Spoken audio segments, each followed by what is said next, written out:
The sentiment in the auto sector was already bad before COVID struck the market. The moment COVID happened and things and other developments started happening around, auto sales plummeted and went down to zero. In fact, there were a few entrepreneurs who compared their revenue to Maruti's, which is zero. We'll start with you, Siddharth. What's happening in the auto sector? What should the auto sector expect from the budget? I mean, bottom line of any sector is to get the buyers back. So from plan B to other B, which is the buyer, how should we entice buyers towards the auto sector? How should we ensure that the sales go high once again? Yes, 2020 has been a very challenging year.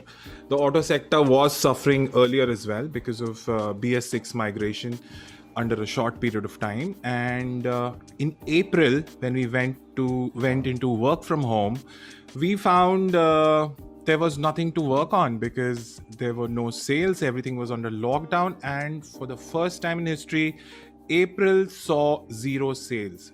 So Maruti, which holds the biggest share in the market, had zero sales. Crux of the problem is demand generation because people are not moving out. Most of the country is under work from home.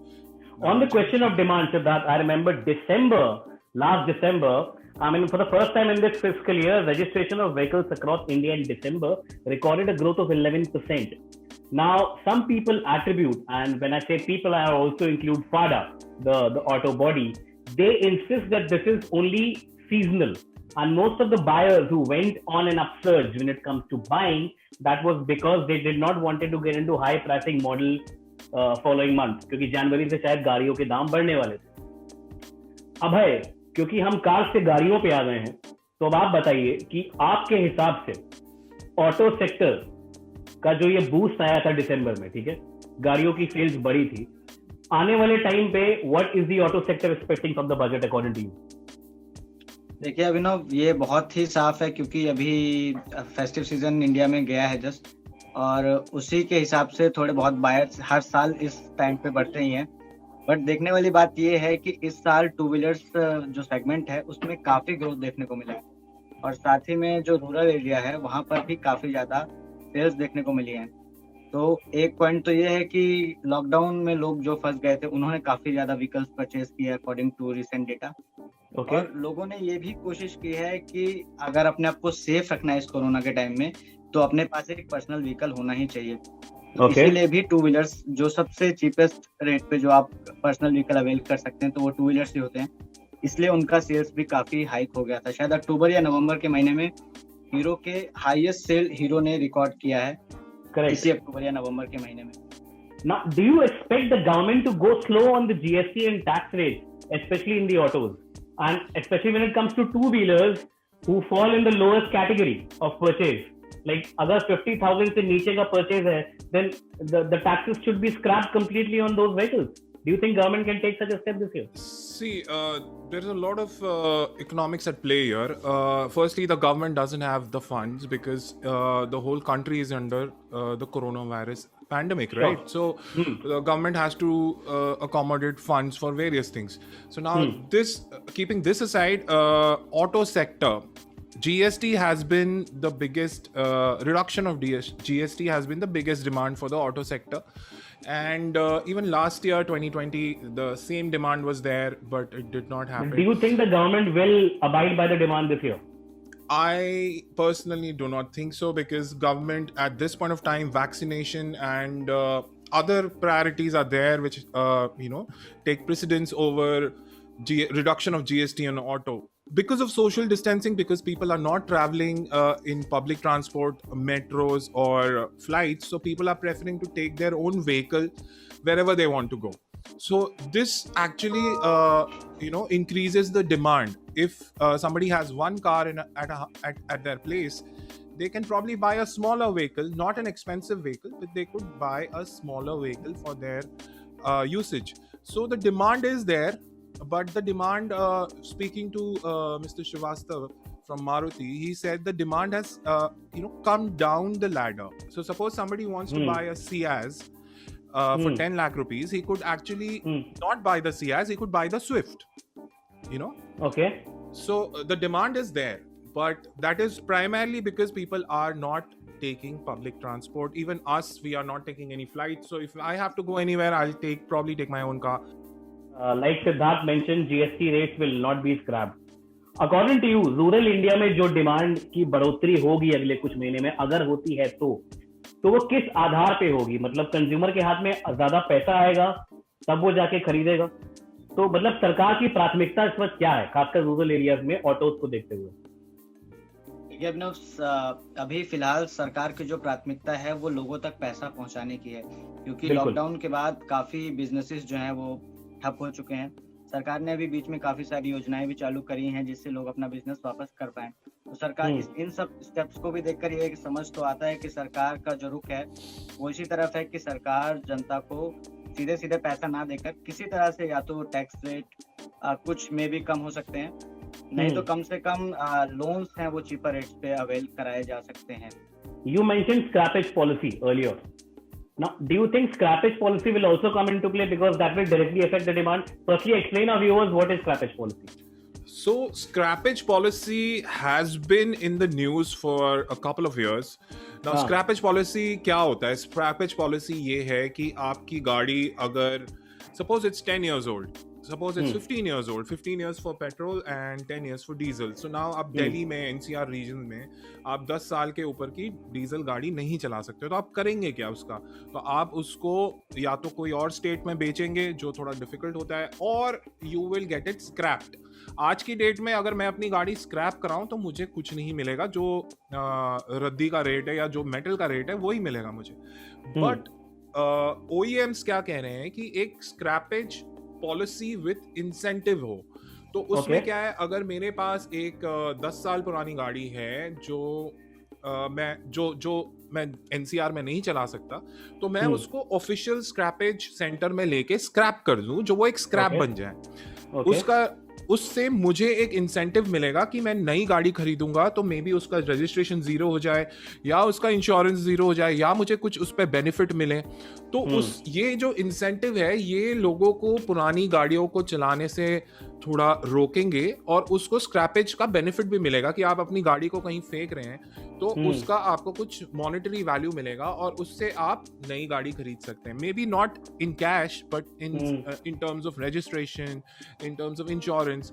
सो इससे थोड़ा traction तो definitely बढ़ेगा। इसका दूसरा part ये है कि you know the emissions, the pollution, the environment, you know, that will also be saved.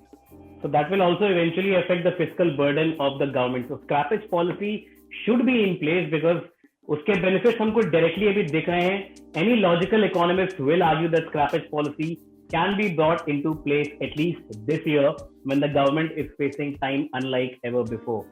And one more thing, you know, scrappage policy is a very low-hanging fruit. You know, like reduction of GST is a big step. And GST Council के ऊपर है, लेकिन it's on GST Council, not the budget. But still, reduction on GST means a lot of less funds coming in. But at the same time, scrappage policy is a very low-hanging fruit. Automotive sector is the biggest manufacturing sector in India, and it employs a lot of people. People want to buy new cars. So it is a win-win situation for the customer, everybody, the OEM, and the government. So I think this, not GST, but the scrappage policy will come through. Now, Abhay, जैसा कि सिद्धार्थ ने बोला कि scrappage policy सरकार इस बार ला सकती है, not only to reduce fiscal burden, but also to incentivize new customers. Rural area में, मतलब when it comes to tier 2, tier 3, and even lower towns, do you think this policy can be applicable? बिल्कुल अभिनव, actual में क्या है कि जो commercial vehicles हैं काफ़ी सारे, और वो काफ़ी पुरानी अवस्था में अगर वो चलते रहते हैं तो वो बहुत ज़्यादा इन्वायरमेंट को पोल्यूट करते हैं। और एक दूसरी जो बात है इससे कि जो गाड़ियों का मेटल होता है वो बाकी मेटल से अलग होता है, तो इसको भी किसी और जगह यूसेज पे लगाया जा सकेगा अगर हमारे पास एक स्क्रैपेज पॉलिसी इन प्लेस होगी। Now, scrappage policy से आते हैं नई पॉलिसीज की तरफ, नई गाड़ियों की तरफ. When it comes to electric vehicles, and we are speaking when Elon Musk has already set up his Tesla Motors plant in India. Siddharth and Abhay, where do you see EV market going, and do you find any incentive for the EVs in this budget, especially when it comes to subsidies? Do you think government will be able to subsidize EVs starting this year? Yes, I think Tesla coming to India just before the budget, actually, that is a very big step, and that would actually make the government put in some more subsidies in the electric vehicle scenario. But in India, the electric vehicle situation is taking its baby steps right now. There are very few vehicles and they are expensive. Tesla obviously is going to be a very aspirational buy. All their cars are very expensive, but they are a proof of concept. So one Tesla car can do a 500 kilometer in a full charge. Now that is a proof of concept. That means that electric vehicles are right up there with the ICE engine vehicles. Talking about customers, people with the Tata Nexon electric. Now cars like this, which are actually affordable. Okay. So now these are the cars which are actually educating the customers for the benefits of electric vehicles. So we would see more manufacturers, like Mahindra is also coming up with a affordable electric vehicle. So we'll see more manufacturers coming in with such four-wheelers. We also have a very good Indian manufacturer, Ather Energy, with their Ather 450X. Now they have also come to North India, which is Delhi and other states. So the bottom line is that EVs will find a special place according to you in this budget. Am I correct? Yes. अगर हम incentives की बात करें तो incentive जो है वो सरकार काफी पहले से दे रही है. फेम 1 और फेम 2 सब्सिडी भी ऑलरेडी इंडिया में चालू है और काफी सारे मैन्युफैक्चरर्स इसको कस्टमर को अवेल भी करवा रहे हैं. और जहां तक बात है इंसेंटिव की, तो दिल्ली सरकार ने पर्सनली दिल्ली में ईवी पॉलिसी को इंट्रोड्यूस किया था और काफी सारे मैन्युफैक्चरर्स ने 1 लाख रुपए तक का डिस्काउंट नए ईवी व्हीकल्स में बताया था कि उस समय आपको इतना डिस्काउंट नए व्हीकल्स में 1 लाख रुपए तक का डिस्काउंट आपको मिल सकता है. ओके. तो ये दिल्ली जैसे कैपिटल से ये स्टेप अगर आ रहा है तो हमें ये सोचना चाहिए कि बाकी राज्य भी इसको धीरे धीरे इम्प्लीमेंट करें और धीरे धीरे इवेंचुअली वी विल सी कि ईवी का जो स्पेस है वो धीरे धीरे ग्रो हो रहा है और धीरे धीरे ईवी इज द फ्यूचर. सो हम धीरे धीरे ही सही लेकिन उस तरफ जरूर आगे बढ़ेंगे. Now coming to the last part of this conversation, both of you have been tracking the auto sector for quite some time, and I'm sure you are aware of the China model. Okay, China model, which has already been criticized in the auto sector, and it has again and again been insisted that India is to reduce its dependence on China. Number one, especially for steel. Secondly, it is also expected from the auto's allied sectors like cement and steel to become the new hub of original equipment manufacturing and replace China.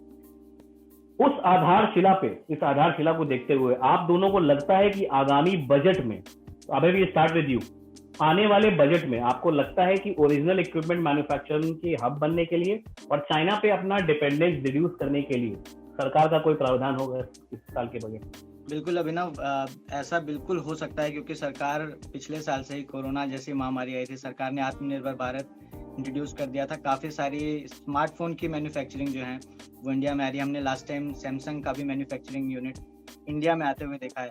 तो बिल्कुल ऐसा हो सकता है कि सरकार कोई नए प्रावधान इंट्रोड्यूस करे या कोई नई पॉलिसी इंट्रोड्यूस करे जिससे या कुछ इंसेंटिव्स भी हो सकते हैं जिससे OEMs जो हैं वो इंडिया में सेटल हो सके, यहीं पे मैन्युफैक्चर कर सकें और सस्ते रेट्स पर यहाँ पर अपने प्रोडक्ट्स अवेल करा सकें. इसी पे मैं एक चीज ऐड करना चाहता हूँ. सरकार, the government is taking a bird's eye view, मतलब गवर्नमेंट को बहुत सारी चीजें देखनी है.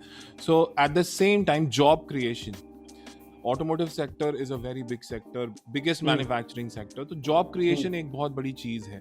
तो इसको देखते हुए आत्मनिर्भर भारत और self reliant India, this is a very very big step, very pro India step. And we've spoken to a lot of OEMs and everybody is localizing. Every company is focusing on localizing their supply chain. अब जो whatever happened with China and COVID, people have realized that supply chains, although they are global, but localized होना बहुत ज़रूरी है और थोड़ा distributed होना बहुत ज़रूरी है क्योंकि you can't just depend on one country. And India under the Prime Minister Modi is actually trying to be the right thing and trying to create a right ecosystem for everybody to start manufacturing. इसी में एक चीज है production linked incentive. Now production linked incentive was given to electronics earlier, उसमें आप जितना manufacture करोगे, जितने पीसेस मैन्युफैक्चर करोगे, उसके हिसाब से आपको इंसेंटिव मिलेगा. So this was for electronic sector, mobile phones, computers, semiconductors, and now it is also extended to automotive sector and component sector with 58,000 crore ka, budget, and also into electric vehicles with 18,000 CR in over a period of 5 years. We are running short on time, but we will continue this conversation on original equipment manufacturers in the next episode. With these two people, we will speak about the commercial vehicles things. Till then, it's bye-bye from these two ugly faces and my beautiful face. We'll see you in the next episode. Bye-bye.